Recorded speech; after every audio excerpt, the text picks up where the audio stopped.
sostiene la fiducia. È un crocevia dove si incontra chi desidera il vero, il bello, il giusto e il bene. È una testimonianza di speranza nel cuore ferito del presente.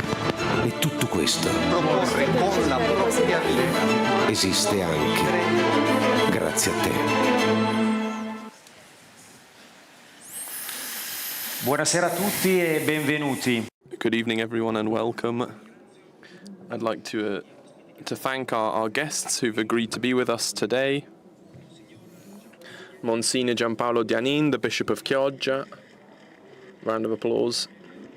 Welcome. Adriano Bordignon, the President of the Forum of Family Associations.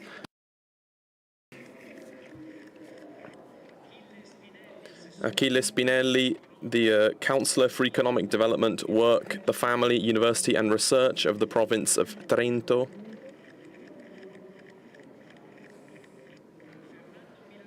Fernando Milanés, who's joined us from Mexico, President of the International Congress for Families.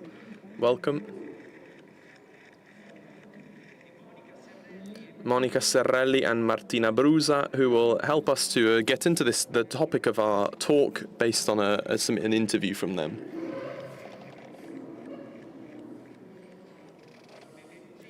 So, welcome everyone. The future's no longer what it used to be, regenerating hope with families. The future is not what it used to be. This is a quote from Mark Strand, an American poet, who in a poem of him said he described a world without hope, in which desire, the hope for the future, are immediately suffocated. Listen to what he says. Whoever sold himself wants to rebuy himself. You don't do anything. Night devours them. Everything becomes hidden. The future is no longer what it used to be. The tombs are ready. The dead will inherit the dead. It's a hard image, which well describes the human desert that often surrounds us.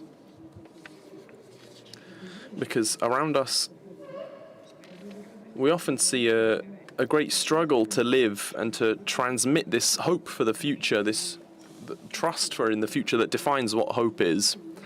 And the family is the first place to suffer this lack of hope.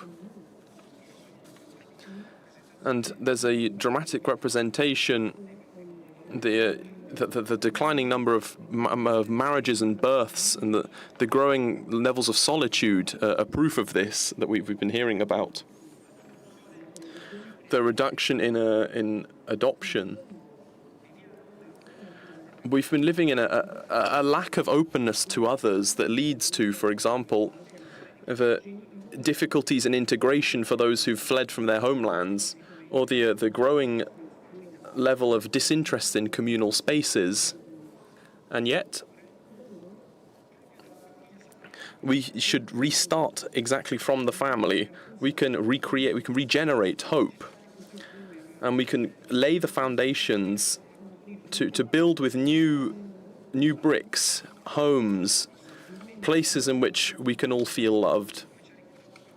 As Pope Leo reminded us during the Jubilee for the Family, where he told us the world of today needs the conjugal alliance to know and accept God's love, and using his strength that reconciles us and strengthens us to overcome the forces that try to break apart relationships in society.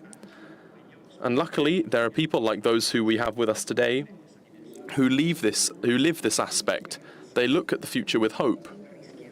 And although it's a risk, they accept the challenge to rebuild. We'll start with Monsignor Dianin. Why, in this context, does the family, which we've been describing, represent a point of hope and of renewal in the construction of a new world today? Well, in the meantime, thank you everyone. Thank you for inviting me. It's a true honour for me to be here with you to talk about these themes today. I'll answer your question by starting from a text that's quite old, from 1965. The Second Vatican Council ended with the document called Gaudium et Spes, which in the volumes, in the numbers it dedicates to the family, says this: the hope of the person and of human society and Christian society is directly connected with a happy situation of families. Hope, and salvation, that's Latin term salus, which can be translated as physical well-being, but also as Christian salvation.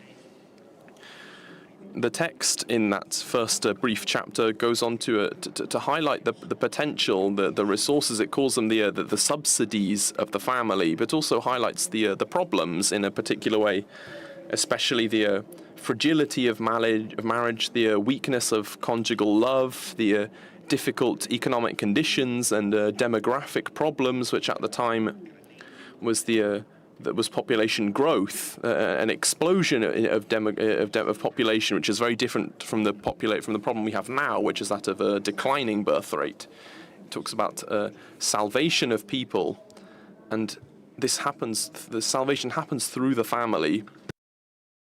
So the title of this talk struck me, that the future is no longer what it used to be, is what reads the title, and it's true. In 1965, the future had the traits of the need to consolidate the institution of the family. Today, it seems like we need to rebuild rather than consolidate. We need to reaffirm the reasons for marriage rather than heal any inevitable wounds that come of it. We need to clarify what is love when it's reduced to feelings and emotions, when it's allergic to any bond that isn't temporary. But even today, as it was in 65, we must say emphatically that term, salus, that is the salvation and the good of both individuals and society, still passes through the world of affection and love. We believe that the bond of marriage can be a barrier against that ocean of feelings and passions that men and women today risk to drown because they cannot swim, even though that they are convinced that they can. Today we believe, as we did in 1965, in the good of every person and the good of the family. We believe the health and the salvation of everyone comes through a good family experience. In these ties, this fundamental trust that enables them to confront life is created, and these can structure people's personality, beginning from those first yeses and those first nos that are said to them for their own good. In 1965, hope could be contented to go hand in hand with optimism. There was an economic boom. There was a substantial solidarity of family bonds that was protected by the law, the law on the indissolubility of the marriage. The openness to life had not been yet tested by abortion or the explosion of all these medically assisted procreation techniques. And above all, in those times, it was clear that marriage was between a man and a woman. And no one imagined that this aspect could be called into question. The future is not what it used to be. This is very true. And today the future brings with it challenges that are infinitely different from those that were faced by the Second Vatican Council in 1965. Today everything is up for debate. And this is where we must place hope. Today, hope cannot be a kind of generic optimism. It would be naive to think so. Hope today requires a solid anchor, credible reasons and meaningful arguments, and above all, it must be pursued not only for families, but above all, with families. This is the second part of the title, Regenerating Hope with Families. We believe that they are and should be the protagonists of hope. Certainly we need reflection, we need social and political commitments, we need a certain level of discernment to kind of give hope to hope, that is, to anchor hope well. But above all, we need witnesses of hope. And only families themselves can do this because it's in their DNA to generate life. And where there is life, there cannot not be hope. In this sense, Pope Francis had a keen insight when he chose the theme of hope for the Jubilee. A hope that does not disappoint, does not deceive, it does not try to fool you. In the context in which we're living, of the lack of global ideas, of long-term prospects, the first thing to be kind of put into question was hope itself. It comes to mind, the kind of slogan today that an author says that we're all on a big ship, but the loudspeakers do not announce the route, rather the menu of the day. In the context of a lack of kind of strong ideas or global projects or long-term prospects, the first thing to go into a crisis is hope itself. People today don't search for salvation. They're content with the menu of the day. They prefer to just feel good, and as such, they're losing hope. I'll sort of remain on this word hope, which is not just a virtue, it's a truly fundamental aspect of the human condition. Fromm wrote that when hope is gone, life is over. Hope also has a social and a political dimension. Ernst Bloch wrote in his book, The Principle of Hope, that hope is not the tendency to satisfy a need, but rather to overcome the state of need. It's characterized as a rejection of an ambiguous present and a striving towards a better future. Hope like this becomes a utopia, that is to say, the anticipation, in terms of imagination, of a better world. From a vague feeling, hope can thus take up a revolutionary function. Hope is not escapism from the present, but a passion for the present and the future. Hope is attention and its movement towards a goal, with the courage to stick your neck out, to lose balance, to go beyond yourself. Hope doesn't stop to calculate, to do a cost-benefit analysis. It yearns for fulfillment and struggles for those small steps that are possible. Hope is bold, it's daring, and at the same time it's humble, because it enjoys all the small steps it takes. So, spouses and parents for me are witnesses of this hope. And they are especially so when they fight for their relationship, when they embrace with dedication the challenge of education. And I think there are many of you here, I think particularly of parents of adopted children and those who open their homes to foster children. For me, they are truly witnesses of hope. Sometimes when I enter their homes and I learn, and because they've told me about them, when I learn of the struggles they go through, I think that by going into their homes, that door that I cross over is itself a holy door, like those of the Jubilee today asks us to cross.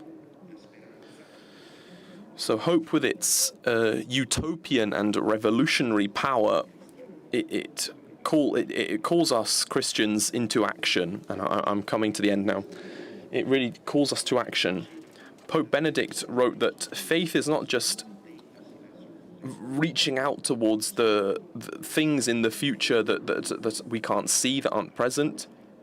It's to make these things in the future present. Hope makes present those things that we cannot see. And this changes the way we live, because today is already, how can I say, touched by the future.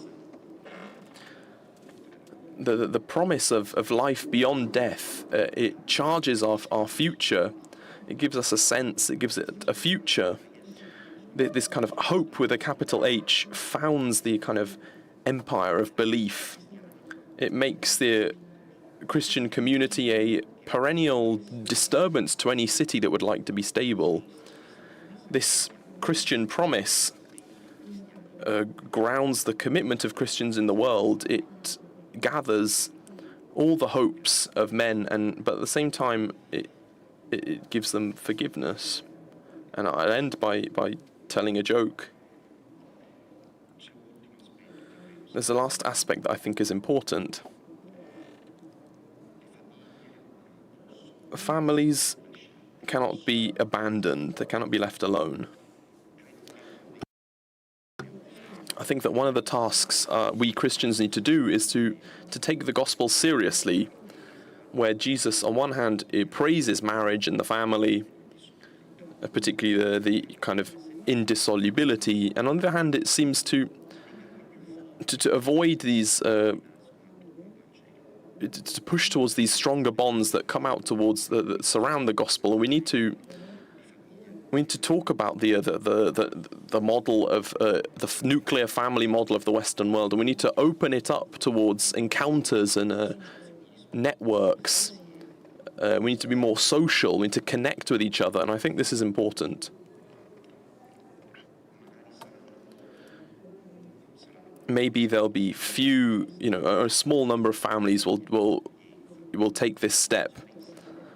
But I'd like to think that sometimes those who've kept hope in all the history of faith have been a kind of a small remnant of Israel, which remained faithful over the centuries and has waited and awaited he who was hope, and that is Christ.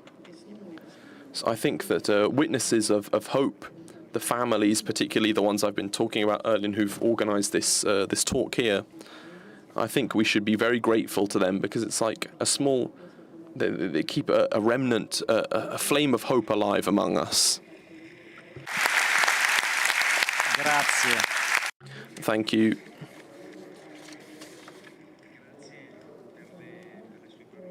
Thank you for your very profound words here. They're very beautiful. Who they launch a task for us here. So Adriano, you've recently published a book entitled Family Revolution. So to connect us in some way to the words of Monsignor Dianin, and your book has a chapter about hope. What contribution can families and networks of families, what are they making? What contributions are they making to Italian society today from your experience? Thank you, Luca. Yes, you're right. In my book, there's a chapter on hope, because we think that a family is like an organism. It's something alive, and it needs an ecosystem. One of the key ecosystems for founding a family is having an air that breathes hope, and this is what we wanted to start with. It's a real challenge if you look at the facts today. Being a family is difficult. It's one of the most extraordinary experiences that humans can have. And in every era, families have been immersed in this kind of ecosystem in which they live in a global context. Today, we see that many families feel a loss of hope, even because of the global context in which we live. There are wars, economic crises, a lack of a consumerist culture, a lack of trust. And this has led directly to the lack of enthusiasm for life, and which has lost its purpose and its meaning. The first consequence, which is the lack of trust, which Pope Francis explained, is the loss of the desire to transmit life. We shouldn't lose our own hope, which makes the human experience generative. This isn't something physical, something physiological. It's a generative aspect through which we face up to the world. Our age is going through a complex period that's eroding the hopes of families and their ability to truly desire things. My generation is perhaps the first since the war that imagines that their children may live a more difficult life than they had. My mother Antonia, my father Giovanni were confident, even though they had come from that post-war era that was very difficult, that their children would have had a better life than them. They'd be more wealthy, there'd be more peace, more democracy, more health, more education, more freedoms, more collaboration between people and between nations. They did not fear the decay of the social fabric, the shrinking of relationships, the impoverishment of the environment, the invasiveness of AI and technology, consumerism or individualism. They didn't fear any of this. Even though it was a time of great difficulty, my parents lived through a time of great hope. Now, hope itself is in crisis. We're going through a very complicated period that requires us to, and I think it's particularly families, have to rediscover our roots, to evaluate our choices and change our outlooks. Today, the world is gripped by conflict, by polarization in politics and in communication, a kind of contraction of relational networks, but also the kind of frenetic rhythms of life, environmental degradation, climate change. All these things require us to find a new way to live our lives. And we can't just live in new ways. We can't just use the old policies from the past. We need to find new ones that show the urgency of what's happening now. And I think about how love is faced with reality, and it's creative. We can repeat it. This is a model. We're called into action here, and what should we do here? We should try and reflect and understand and become closer to others and be moved by what we believe. We need to rebuild with new bricks. One of the most obvious bitter fruits of these times is the fall in the birth rate, which for every society is a question of hope. And the birth rate depends on hope, and it creates hope. That there are technical aspects that refer to natality, and there's technology working on it, but there are many practical organizational aspects about work, about the fiscal system, where you live, and how women and young people work. And these come accompanied with the great anxiety that young families and young couples have these days. If the birth of a child isn't an achievement in society, if there's no support in society, if there's not a shared burden and no sense of continuity among generations, then hope continues to fail. And this desire to take up risks and look beyond yourself becomes more difficult. The spirits of young people need to be sustained, not destroyed. We need hope, therefore, because the lack of them has been destroying couples. They've become more fragile. They've stopped growing, and crises, rather than becoming moments for growth, have become points where relationships break. Pope Francis in Amoris Laetitia said there's a common theme that's saying that water can be wasted, and when this happens, the stagnant water is wasted, and when marriages become stagnant, they stop being that healthy kind of fear that drives them forwards. This is the situation that puts the crisis into families. So therefore, the problems of families reflect us all. We need to work to create spaces and opportunities for families that are going through moments of crises. Not only the kind of intimate aspect of the family, but also the community aspect.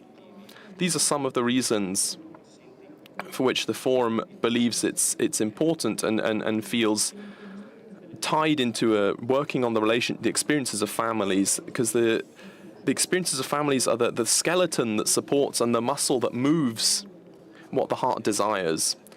Paulo Freire, the father of Brazilian pedagogy, argued that hope can be taught. It's not something that's simply given to us. We can do something to increase it, to build on it. In his anthropological vision, he was clear that man is called to be a social subject and not an object. And this is the same perspective that we as a forum believe, as the Forum for Families, think that we need to recognize families not as a collection of individuals, but as a social subject that needs to be sustained with conviction. So thus, families can become fundamental for regenerating hope in our society, a factory of hope. Each family, as Pope Francis liked to say, can be used as a laboratory of humanization, and it has the opportunity through education, creativity, culture, love, and the commitment to work for the people involved in it, but also those who are around it. Hope is nourished by desire and opportunity, and we need to give families the opportunity to hope. Stay foolish, stay hungry was a famous quote from Steve Jobs. He wasn't saying it in the same context we're in, but it can suggest to families that hope isn't for people who, have a full stomach. People who feel for perfect couples, perfect people. You need to remain hungry with that touch of kind of foolishness that allows us to throw ourselves out there, to take risks and to not be discouraged by difficulties, or to instead to take advantage of the right to make mistakes in order to learn and grow no matter how old you are. Sometimes, and I'm quoting again Pope Francis from his audience on the 27th of September in 2017, that having had everything in life is a misfortune. We need to think about this. Pope Francis said, think of a young person who has not been taught the virtue of waiting or of patience, who already knows what the world is like at 20 years old, and that person like that has been destined for a terrible condemnation, that of no longer having desires. They close the door to desires, and for young people, this leaves you truly condemned. You're a young person of autumn, and for families, this is what they need to face now. They need to help children to live their own path and to remain full of hope. And so, faced by this, hope requires us to take action. That it needs to be active. It's not something that you can sort out from your sofa. You need to be a protagonist. You need to get moving. You need to work hard and start a process in building relationships. It's about choosing who you want to be, who you want to trust, what you want to change, and what you want to commit to doing. It's not a pious state of thought. It's not an abstract virtue for theologists, but something for people who want to get their hands dirty and get involved. The saying that where there is life, there is hope cannot be taken for granted. Life must be faced head on. Fatalism isn't the answer. Instead, we must realize that each family has a role to play in society and in their community. With a critical mind and a shared vision, we can initiate change in our politics and in our culture and in our administration to help people give their best to sustain families, so that families may be an engine of development for the country. Despite its contradictions, the family is the foundation of concrete love, and is a laboratory of love that's always in production, that's made up of hands that work hard and get dirty, and it's where hope allows difficulties to be transformed into opportunities for growth. But also, for the families, not for themselves, but also people surrounded them. And this should help fuel our hope, being able to go beyond the limits of your own home and make the whole world a bit more domesticated. And this is a challenge that families need to rise to. They need to make God's love more visible through ordinary gestures, such as mutual care and educational commitment. Family offers a network of protection and resilience in the trials of life, but also helps you maintain trust even when promises seem to be delayed, teaching us that sometimes, even though we may feel despair, or it gives us the tools to face fear and suffering. Supporting families and empowering them in their potential and representing them in the area of politics and culture is a precious way of nourishing hope, which is what we're doing in the Forum. and of providing the evidence that investing in families is a good investment for the future of our country, in an outlook for our beloved country in its future. Hope, as far as regards concerns families in a special way, because it's the premise of being together with others in solidarity and in a communion, because experience tells us that anyone who has hope does not only say, I hope so, but also says, I hope in you, and I hope for us and with us. And this is because to hope is always to trust in a personal reality, in someone who you can call you. And this is why we clearly perceive that families can and must contribute with strength and self-sacrifice to keep hope alive in this our country. This is why, as Spes non confundit says, we must not be content to survive or scrape by, to adapt ourselves to the present and allow ourselves to be satisfied by only material things. Doing so would lock you into individualism and corrode hope, and generate a sadness that nestles into one's heart, making you bitter and intolerant. These are the words of Spes non confundit. It's very clear. And this is why we have a great task ahead of us. In Spes non confundit, we're asked to substitute, starting with families, to create a social alliance for hope. I think we can do it, and I think that from us small remnants of the people of God, we can grow to create great fruit. And good luck in the work on this challenge. Grazie. Thank you, Adriano. Thank you for this, and for everything that the forum's doing to carry forward the importance of the families at all levels, including the political one. You know, in the province of Trento, in this regard, also has a virtuous example. So I'd ask Achille Spinelli, what policies that support families has the province of Trento developed in recent years? What are your personal reasons that have sustained these family initiatives, and why? Thanks for the question. Good evening, everybody here and all the guests. The future, as the title says, it's not what it used to be, and it's not as bright as we imagined some while ago. The theme of trust and hope have often been cited, and certainly we all converge on an objective, which is that of finding a future, and above all, a sustainable future. The future isn't what it once was because society has changed, and because a great demographic winter has fallen on all of us on a global level, but also particularly in Italy, and this hits the province that I represent as well. It strikes it because the politics, the policies, must also try to give an interpretive key of this phase, and it needs to try to give political responses to find solutions. So I'm called to give to testify about an experience in this autonomous province, which is important because it's something special. It's not just constitutive, but because it imposes on us to act with responsibility and innovation. These are two key fundamental things of autonomy, the way we think about it in politics and in managing the public administration in our community. Clearly, it means, what does this mean? That in time we have been and we want to be the workshop of initiatives, political ones and projects. But if we're responsible, if we're innovative, then we're also that because we have the capacity to share, to listen. We're not people who've got the truth in our pockets, as the president said.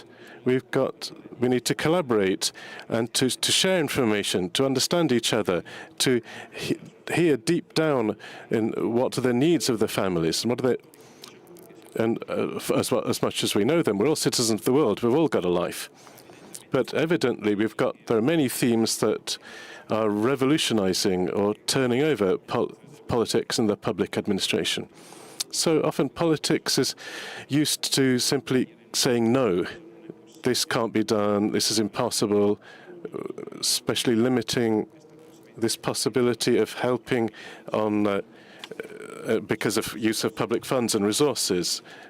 Resources are by definition limited, but also evidently we could counterpose something that's really hitting our future, the aging of the population and low birth rate. We need to put in place different politics. So in Trento, we think that the public expense in this isn't expense, but investment. Investing means putting some resources in a sector that will produce a return. So already the PNR, the National Plan for Reconstruction, has helped in various ways, both economic and social. So this thing has had a payback already, and we think that this will transform itself into a payout in sustainability. So we have an autonomous body that lives substantially from what it produces, from what comes in and what goes out. So the more we manage to nourish our system and produce this system, reproduce it, the more we'll have resources to reinvest, even in social policies and family policies. These are one of the key drivers of social policy, family ones. So we've activated measures. We call one that coordinates and collaborates with families, with funds, with associations of families, and it puts them at the table to be able to share, and it creates the elements of subsidiarity, and this is great. We've brought out tools. We've thought together recently about a setup that can structurally help numerous families. Families with at least 3 children will receive extra support up till the 10th year of till the kids are 10 years old. We think this is important. It's structural. This isn't a one-off bonus. This is a policy that wants to help families with concrete actions. So we've got a more historical tool, which are going to reform, and we'll see in time how. But I don't want to just boast about these tools. I want to say that this workshop, the Trento could be an example to the whole nation of different practices that can be picked up and transferred into other regions, but also at a national level. And clearly, you can always do better. We've got some vouchers for sports vouchers, cultural vouchers. These are ways by families can for small children, they can help them do sports, go to museums, to have times of growth, personal growth. Clearly, our personal construction is made also from something that isn't just economy. It's just not just school teaching, but families are at the center of the policy of our system. This is the concept on which I want to focus a bit. The family for us is something fundamental. It's something which is useful to give trust and hope to our system, to our journey. I mean a public journey, but also the administrative path. So I talked about this particular policy because it's a setup that monitors and supports the birth rate. It helps the fragilities and economic difficulties. It supports disability, families who need to look after family members with disability. And within its signs of birth rates, this helps to go against another great need, which is that of the work-life reconciliation, which we all need in building up a family, the role of the mother within the family nucleus. We also have other instruments on which we're working, which are actives. We have in the work agency, we have the eco-manager helping mother entrepreneurs, because often we think that a mother was just an employee, but with the world of female entrepreneurs is an important one. And often when they want to build up a family with their own husband, they find themselves in front of great difficult questions, difficult decisions. Do they abandon the choice of having a family or abandon my profession? So this big problem, this personal thing that is built up in their situation, we seek to prevent it with the chance to finance for 18 months a manager who can carry on their business while they're having their maternity period with their children. So this can get to power these up. So clearly this choice that also regards the services that go around families with children. If we're not able to construct a system of strong structural services that are available at a cost that's accessible, I wouldn't say free, because free often never doesn't all work too well, but an accessible and sustainable cost. In the province, we build up a catalogue of services that can be picked up by people typically through vouchers, with the possibility of activating them through a list of the appropriate people that have been checked out, that are certified.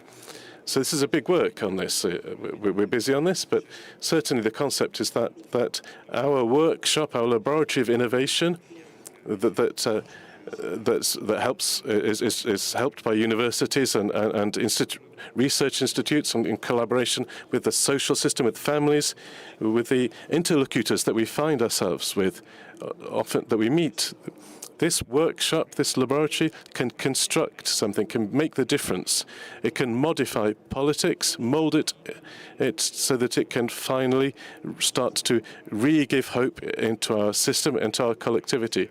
This could also be a form of attraction for families who see Trentino as a place where you can go to build up your family, but also a professional career, not split between the two. And we think this is something that we can really say something important about this, this has an important answer to give. And evidently, maybe in another round we could deepen some elements of this, but I'll stop here. Thank you. Thank you. Thank you for having told us what you're doing. And so listening, you start to put into action policies in favour of the family. And this dialogue, the discussion the conversation with families, with those who are together with you, is certainly more efficacious. Fernando Milanés, we have an international experience here from Mexico. So this experience of families who put themselves together to build up, to construct. So I'll ask you, what is and from what experience is born this International Congress of Families? Why is it so important to have a network like yours of families and friends in the Mexican society? And before letting you speak, we'll share a little video that shows briefly your work, what you do.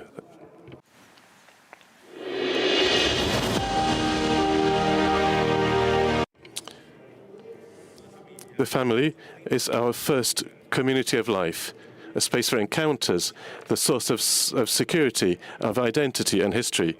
It forms us, it humanizes us like no other institution.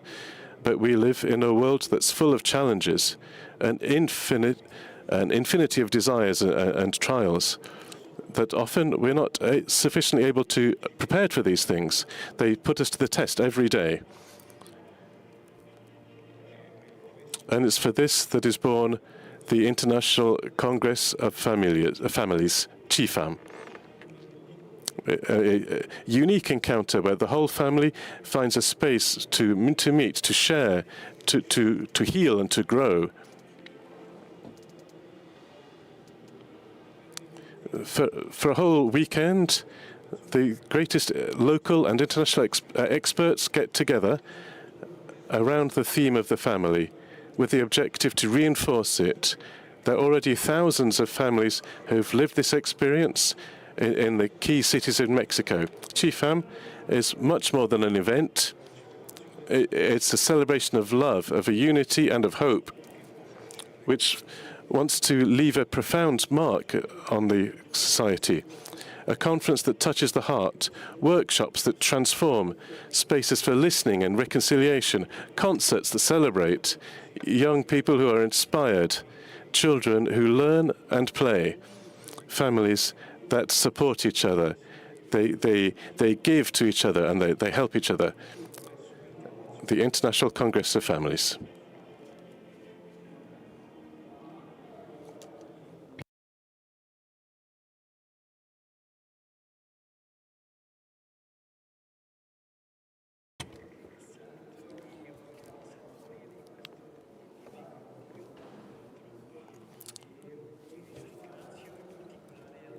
I greet everybody who's set this up for us in the representing my team here. Excuse me, I'm sorry that I'm not able to do this presentation in your beautiful Italian language. So yeah, I shall be translated.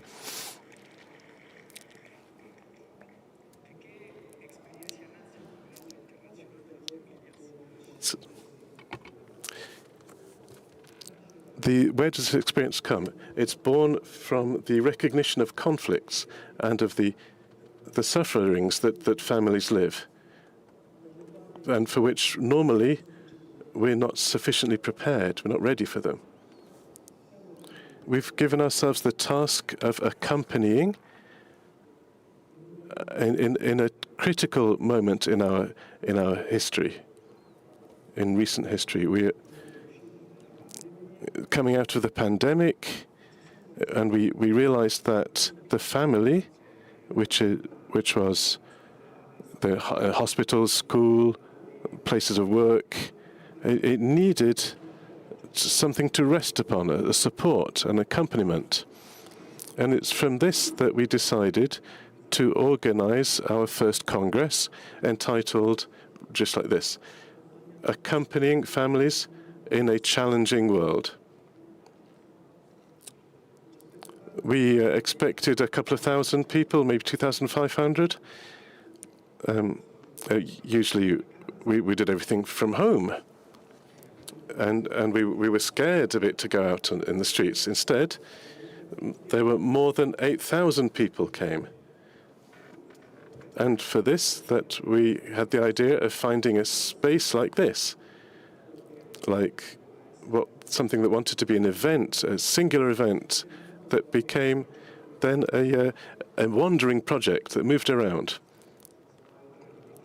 As well as the participation live in person, we had 4,000 or 5,000 people linked online, and 65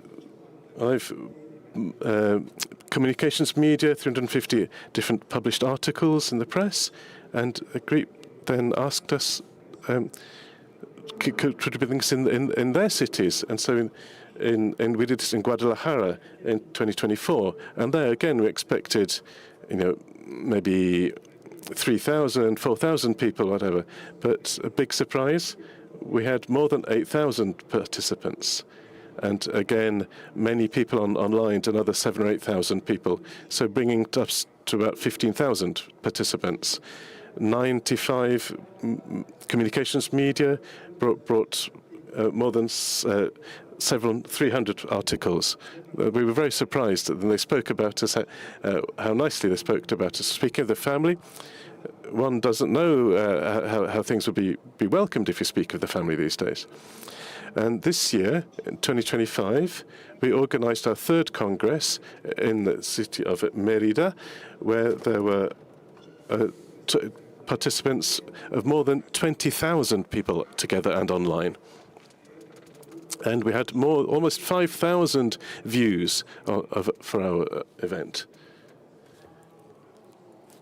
So beyond the numbers, what moves us most are the testimonies that people gave of the experience that they live, that the participants gave. To give an example, this was like a blessing for my family. The renewal of the Holy of the Spirit, or how happy to be able to take part in such a big event. It was an experience that was edifying for my marriage, and we can cite many more like this testimonies like this. We realized that this event, in reality, if we could give it in a single word, was hope. Hope. What it generated and what gave it to the hearts of the people. And why have a Congress? Why? Because for families, it's an experience of being welcomed and accompanied. And for the social leaders, it's an opportunity to meet up and to put at the center of the agenda the family as a creative factor and as a common good. It's an opportunity to promote and coordinate different sectors, and it's a celebration of the collaboration between different associations and movements, social leaders, that makes possible a future build-up of this. And so this thing transformed into something that gives us hope. And what is the International Congress of Families? It's a space for encountering, for learning and collaboration that's intersectoral and interreligious, that calls society around family as the cause of unity, to accompany them in front of these challenges and to support the conditions for re-strengthening it. In the course of a weekend, that there is various simultaneous sessions. There's the general program, and about marriage, about being parents, about education, and aims to strengthen marriages and families, especially in this current situation. It's a contribution that the family can give to its members, and offering tools to help their functioning as a family. Then there's the youth program, which helps to respond to the fundamental needs of the kids with the project of life. And these are the two programs which are then complemented by things for the children, starting from playing, from sport, from various activities, given that suitable for their age, helps them to align themselves with this great shared project of the family. And beyond that, we also do a family expo where various sponsors take part, and local and national entities that offer products and services to families.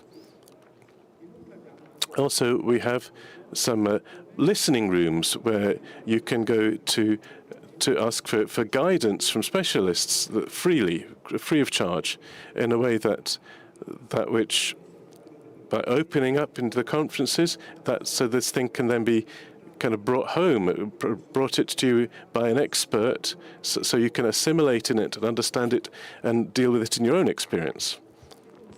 And how can you speak today about the family in a world that's so ideologized and more worried about climate change or environment problems?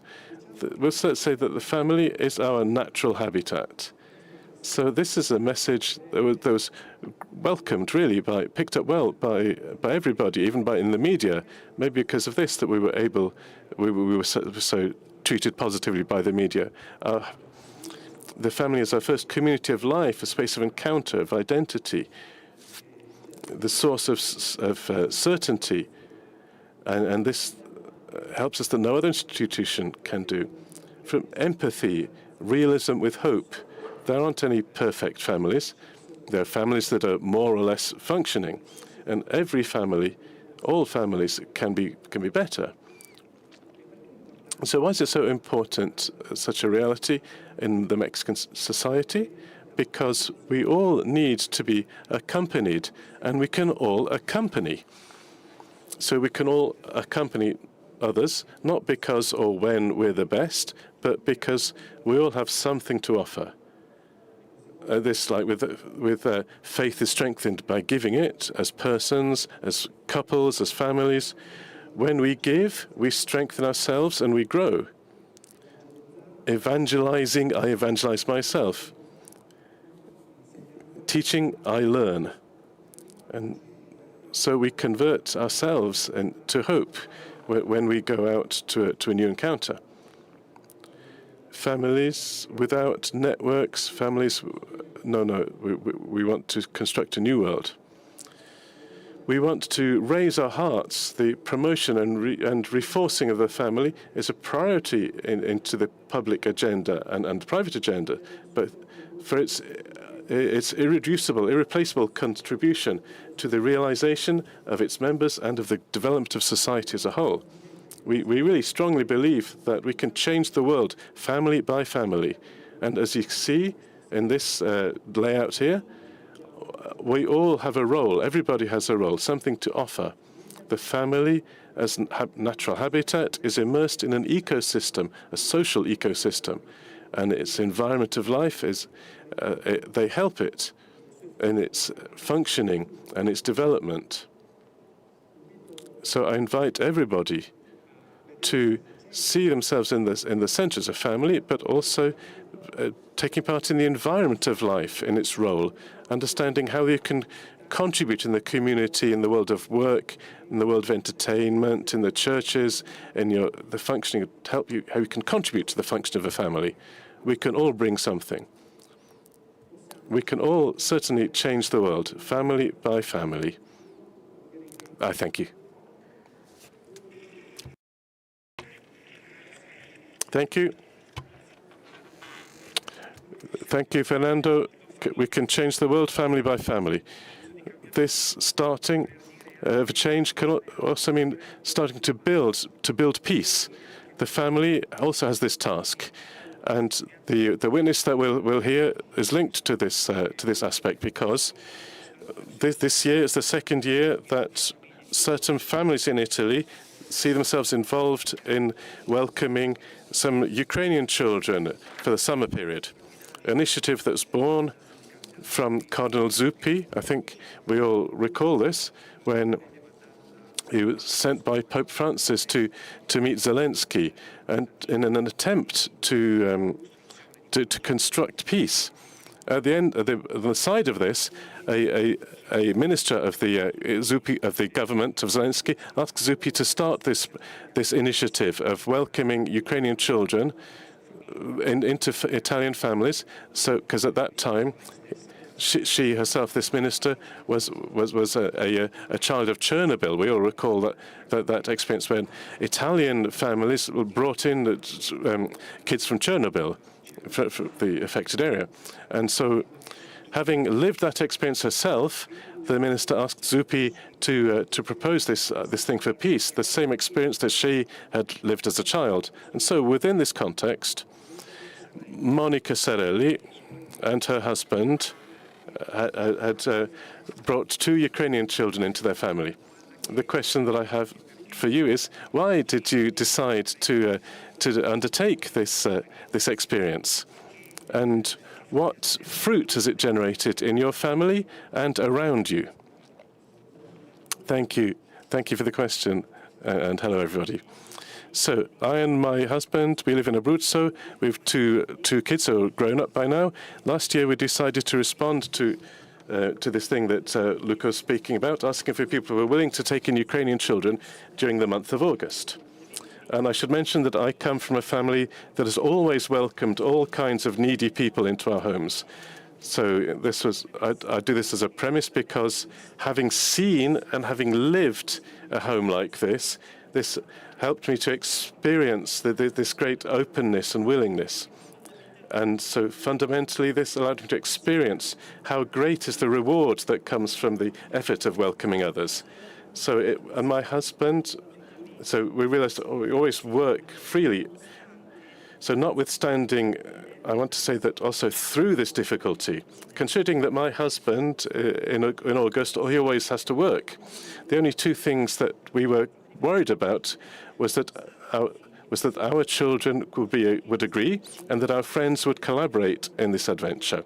So I realized it might seem simplistic to worry only about these 2 aspects. But in reality, this stems from the awareness that you cannot calculate everything that will happen. And a bit like, as Paul Claudel said, why worry too much when it is so simple to obey? So hospitality is without measure and without calculation. In fact, it's always different from what you imagine. And in fact, it's always more than what you can imagine. So these Ivan and Maria, I'll use two pseudonyms for them, not their real names. They are two, a brother and sister, adolescents, coming from Kiev. So it was immediately clear that these two children had got some serious problems with them, especially the girl. She had obvious marks on her body and a sad, kind of absent look in her eyes. She was always dressed in black, always kept her eyes down. She spoke very little and ate even less. This period that they were with us was tiring, like every good thing, but very, very rewarding. As we certainly gained more than we gave, as my husband said. Once more, we witnessed a transformation that was not down to us, and that was evident in the change in the behavior of both of them, above all in Maria, in her taking part with us and our friends. I'll give you an example. For about 3 weeks, she bathed in the sea fully clothed. I was trying to ask her to understand what was the reason, but the answers I got were very alarming, so I stopped asking. And it's not easy because I'm a psychologist, so the idea was always to go in and to understand. So we decided that we couldn't go into this further because we were aware that we couldn't heal these deep wounds. But we could embrace these wounds and love these children for who they are. So that's how we stopped asking questions, and we went swimming in a place where there were few people watching her. So last week, thanks to the company of Pietro, Elena, and many friends who were involved with this, Maria went swimming in her swimsuit, and she wore a little dress with flowers on it for the last evening there. Welcoming them and embracing them for who they are also meant learning to communicate with them, something which wasn't easy despite the technology. Playing with them, cooking something that they liked. So we cooked and ate this Ukrainian soup called borscht, which is it's a wintry kind of a soup. But we went to visit Rome with them in all the heat because they wanted to see the Tower of Pisa in Rome. We made do with the Colosseum. It also meant going deep in with them, because what happened, understanding what they were living, the fact that we couldn't see their own dad for 2 years in person, and a lot of the time they spent alone at a home or around with their friends. There was a city full of danger. I remember that one of the first things they told us was that in our little village on the coast, that going around on the street, it wasn't dangerous here, and that above all, you didn't see drunkards around, which is very common in Kiev from what they told us. So, as I said before, many of our friends, near and far, got involved with us in this adventure. They gave their time, their attention, affection, and this is really important for us because we couldn't have done it alone without it. It's not something you can do on your own. So I think this concept is really clear. You can't sustain the difficulty and the struggle and hope by yourselves. And I think for the children, it's really important to see that our friendship was more important than any kind of attempt to explain to them why we'd agreed to host them. And ultimately, finishing early, I think I want to say two things. My first one is that every action of charity has an infinite value. And this is really beautiful because it gives a value to every action. And the second thing is that these actions, they enlarge your hope in us and also in those who are with us. Paraphrasing the servant of God, Don Luigi Giussani, hope doesn't take away pain, but it takes away the root of every fear. Thank you. Thank you, Monica.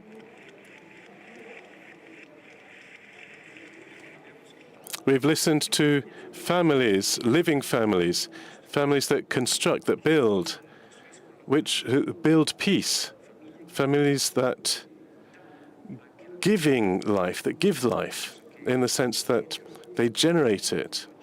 Today, we're speaking a lot of low birth rate. This is another theme. We often speak of this low birth rate, and it's necessary to recount the reasons for this, of why is it worth bringing children into the world. It seems obvious, but it's not obvious. We need to listen to some interviews that recently have appeared in, or last year on some of the, in the newspapers of parents, families, couples who sustain that they want to be a couple without bringing children into the world. So, Martina, why instead should we think the form that your family took when you and your husband got married? You decided to want children, to desire them, and so what experience are you doing in this aspect, in bringing them up? Why is it worthwhile today bringing kids into the world? That's a simple question. So, hello everybody, I'm Martina. I'm 33 years old, and I'm married with Matteo from 11 years. We have 4 children between 9 years. I accepted the invitation of Luca, because with Adriano I'm friends, and in these last years, I've met and bumped into these things and they've accompanied with me with their judgments, their attempts, in various challenges that I found that I had to face and that in my heart. So when I got married, thinking also about this meeting, I really didn't have a big clarity about what I'd expect for the future, what I wanted from it, or great expectations. I wasn't in a numerous family. I don't come from that kind of background. So I did have clearly the journey I'd done, the awareness I had in that moment of the great freedom that links me with the freedom of my husband, which made us from the first moment after our yes in the sacrament of marriage, made us a family from that moment of saying yes. After a couple of years, we had the grace of the birth of our first daughter, and apart from the classic mess and changing of your life, that I had the realization that this was something mine that was born from our willingness, our openness. But from the first instant of her life in my womb, she wasn't in my hands. But at the same time, we were totally responsible for her. And so there's a dichotomy that at the start was strange to me. And so something new in flesh and bone, my daughter, who had the strength to turn my life over 100%, but also deep down wasn't mine. I couldn't do anything that to made her in that moment. It's a huge challenge, but still made my life more meaningful, made it greater. And so in these 11 years, our family has grown. And growing with our children, we've realized that how much it's not simple or obvious. We've constructed a family, a numerous family. I think we can say this in this year. I think this has also been confirmed of it. In an adverse context, in a tax system that doesn't help, in a city that's not shaped up for children, in a working context that's not up to it. And so it wasn't straightforward economically. It wasn't easy. It's still not easy logistically in Milan. For example, I think every now and again we realize how these are new experiences that I had to take one child to the nursery, even to bring them up, to sign children up for things even before they were born, because of the competition for places. My husband at 6:30 in the morning had to line up at the sports place to sign one of the children up for a sports club. These are the normalities of situations that we find that we have to live with in looking after our children. It's not at all easy keeping even our vocation together, in our working talents, in which both of us feel ourselves called to work. But still, me as a mum, in particular, as you said, I feel that I need to perform in everything. I need to continuously live this kind of on this kind of balancing wire, this tightrope. And for me, it was a challenge. Our family. It doesn't stay on its own as a social structure. There'll be too little for me, and I'd probably already have fallen. But as a place of peace, not in the sense of silence, obviously, with kids in the house who are always arguing, but of a place where it's clear what our vocation is, and where each day I make an experience of hope and of meaning. In the world, in our daily life, it's evident that you do an experience of little hope around us. So reeling on Facebook of mums of Milan, there's a place where anonymous mums can talk about the difficulties they face about a new war growing up, and the difficulty about whether bringing another child into the world in a war situation. That, as we said, the future isn't like it was once. So I was curious to read the answers, which surprised me a lot more than the question. There were answers that were all about this type. Don't read. Don't get informed. It's better knowing. Don't trust what you read. It's all exaggerated. You're in the lucky part of the world. Be calm. I so asked myself, what would I have answered to these questions? What answer do I give myself? So in a world where hope is lacking, and above all, the desire and hope is suffocated, I wanted to seek, to find, to live my own gaze of hope on my children. I realized that my children, made and thought of as a duty of mine or something owed to me, would block me and stick me, and I'd do an enormous difficulty. Ask myself, without a scandal, every now and again, how I'd be more free without them. And so, rather than pulling back, this makes me more arid. It happens to me. It happens to our family. And so what happens? Something happens. Maybe a holiday with friends, an encounter, the questions from a child, a chat with a colleague who wants to understand a bit more of my choice, the illness of a child, of some friends. Something happens that centers me again, and I raise my gaze towards them, which is something towards who wanted them and who wants them in my life. We don't do anything extraordinary, and they certainly aren't extraordinary children. But in them, we see a concrete hope in a daily way, made of attempts, of tenderness, of struggles, of trust. And in their daily life, that they are witnesses to this. So our children are opportunities for being able to do with them this path that is a grace. So now they're starting to grow. And certainly the oldest two are starting to do some experiences that outside what we want and what we can control. They have their inclinations, they have their preferences, and this responsibility that we were speaking of at the beginning changes. It's no longer just a 100% control of them or wrapping them up. But our being a parents, the horizon of this, even though they're little-lived, is to help their voice grow, to help their eye grow. And so in these years, what's grown up in me is the awareness of what often Don Giussani said, to accompany them to destiny. Something I've heard very often, but that has become clearer now in my experience of a family, towards my husband and in front of my children. The experience that I desire for them is in a world that I can't decide about or govern, and that's a fact, is to be able to give to them a gaze that doesn't look at reality with fear, but with trust. And this trust is born only if they see in us, adults, particularly in their parents, a certainty, a significance that this life has given us and gives us. I have found no alternatives that have been able to stay in front with hope of the challenges and the circumstances that I have to live in these years. Lastly, as some of you have already said, I realized that to not fall into the struggles of the daily stuff, it's indispensable not to be alone, but constructing together. We, in the time we've got, we feel ourselves together with our friends, with the people who are close to us, and that we search for, that look for, to try to spend time together, to change a little bit of the world, doing super simple things.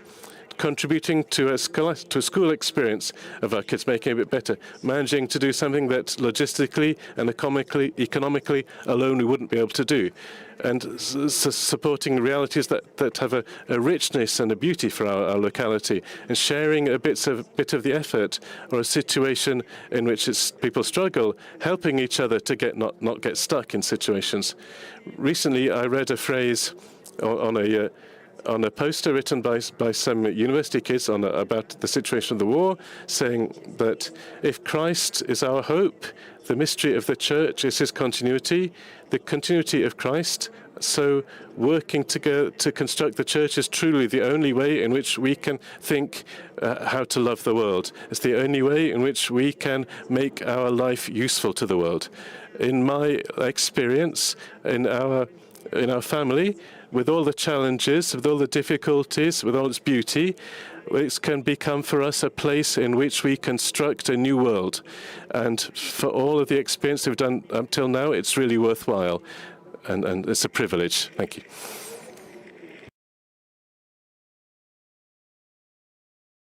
Thank you.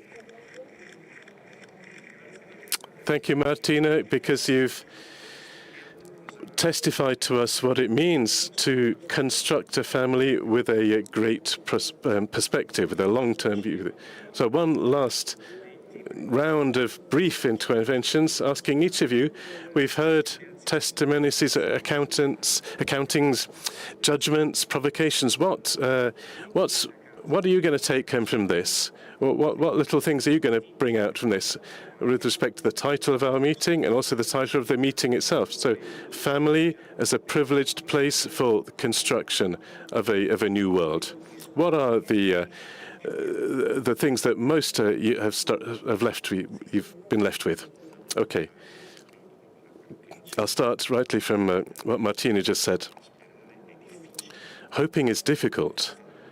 Doing it every day, every morning, as happens in the life of a family, it can wear you out, can make you short of breath. But marriage and family, they are founded not.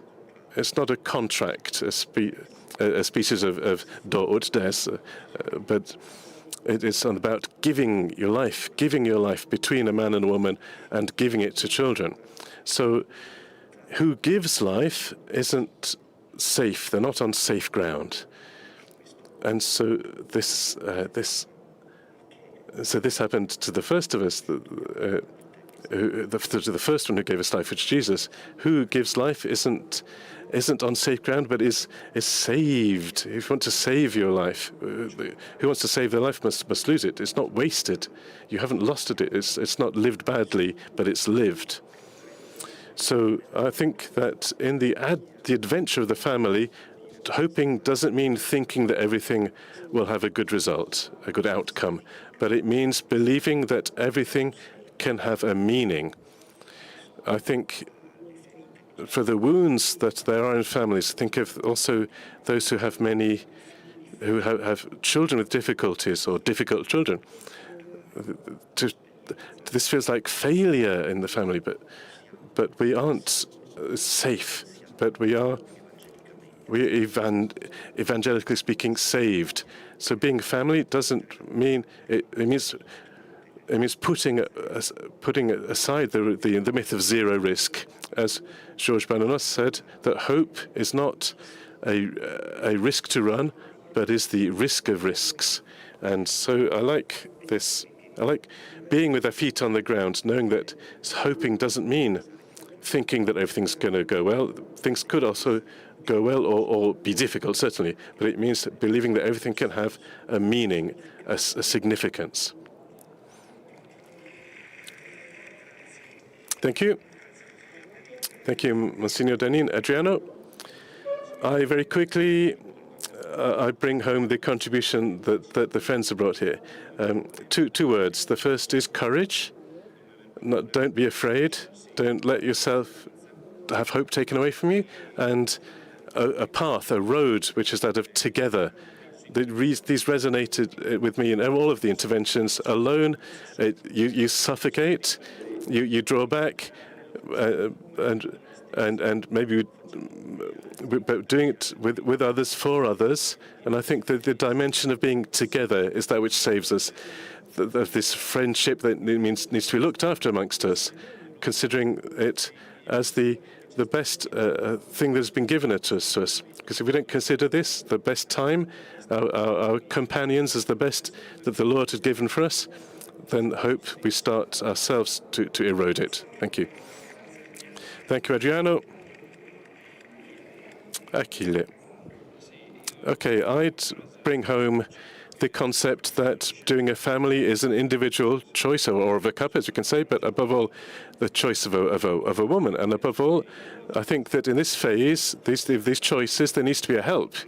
I looked at from the public side. I think that we public administrators need to think about this initiative, this choice, and helping already from the moment in which they start to think about it, from conception all the way to birth, to give the right information when it's necessary, which in my own personal experience, this stuff wasn't always available, and you struggle to find it.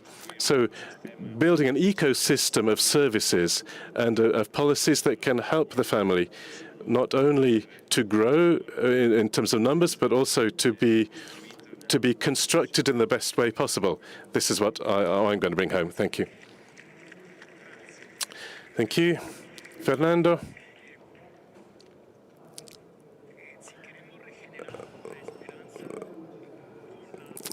Yeah, so the experience with families, we need to give hope to the families themselves, and this is starting from initiatives like this one, of the work in many fronts, many associations of mothers, of families that are helped, and this encounter we realize. That I breathed it here. It moves me to find ourselves with other families. It's moving. It's touching. And so this is what I'm going to bring, that we need to show to the world the beauty of the family. Even this brings us hope. Thank you. Monica. So certainly what I bring is this dimension that's coming out a bit altogether, this dimension of friendship, of relationships, of sharing, because for experience, I can what I've did in my original family and now, it's really not possible. You certainly need all this. We need the support of the institutions, as the mayor said, but we also, this is fundamental, but we also need this network, this net of friendships, of relationships, with spaces, because otherwise it's impossible to sustain hope, or difficult to sustain hope. Thank you. Thank you. Thank you. Martina. I thank all of the participants, especially Monsignor Dianin, because it seems when I heard his words that they have, with clarity, he's touched the family with a task. He's given it a task that seems to me really interesting, which maybe I hadn't looked at in my family, or how truly the possibility that families could be the tools for bringing hope into this world, and with trust looking at what the future holds, even if it's different from what it was once upon a time. Thank you. Thank you. Okay. I thank from all my heart all our guests, and for all of you for having listened with us. Really, from the family, hope can be born. A hope that can, as Monsignor Dianin said, a revolutionary function. And as we've heard, the family can be the propeller of a deep change, a deep and radical change for the person and for society. And this can happen more effectively when we accompany ourselves, creating networks, not staying on our own. And the change for the person, because family is the first place in which each one lives the experience of being loved. That whether you're a child or somebody who's been just looked after for the summer. And Pope Leo saying this, each of us, we live thanks to relationships, through a free and freeing link of caring for each other respectively. And for society, if, as again the Holy Father recalled, on the foundations of Christ, we will be a sign of peace for everyone in society and in the world. And we won't forget that from families what is generated the future of peoples. Thank you again to everybody. Before leaving you, I need to read a little announcement that's important. So each one of us can give a contribution that's decisive to the meeting. Each gift is a new brick that can help us build together places of encounter, of beauty, of hope. Again, around the Fiera, you'll find the Dona Ora spots with their red heart marking them out.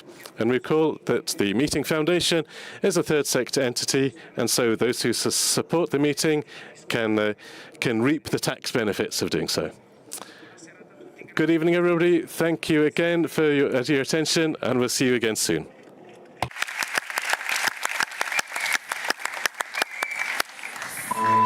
Questo è un luogo che genera dialogo, Qualcuno che si impegna, che si batte. che approfondisce la conoscenza e sostiene la fiducia. È un crocevia dove si incontra chi desidera il vero, il bello, il giusto e il bene. È una testimonianza di speranza nel cuore ferito del presente. E tutto questo Proporre con la propria vita esiste anche grazie a te.